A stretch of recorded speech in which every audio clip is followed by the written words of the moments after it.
തിരുവനന്തപുരം വിമാനത്താവളത്തിൽ അടിയന്തര ലാൻഡിംഗ് നടത്തിയ ബ്രിട്ടീഷ് യുദ്ധവിമാനത്തിന്റെ മടക്കം വൈകും. സാങ്കേതിക പരിശോധനകൾ ഇനിയും പൂർത്തിയാക്കേണ്ടതുണ്ട്.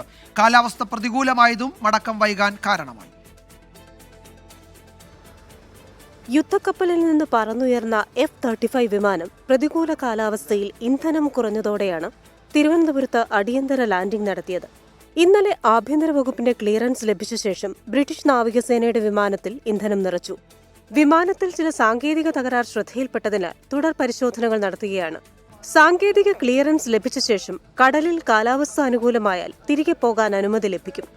കേരള തീരത്തുനിന്ന് 100 നോട്ടിക്കൽ മൈൽ അകലെ നങ്കൂരമിട്ട HMS പ്രിൻസ് ഓഫ് വെയിൽസ് എന്ന വിമാനവാഹിനി കപ്പലിൽ നിന്നുള്ള സൈനിക ഉദ്യോഗസ്ഥരും തിരുവനന്തപുരത്ത് തുടരുന്നുണ്ട്.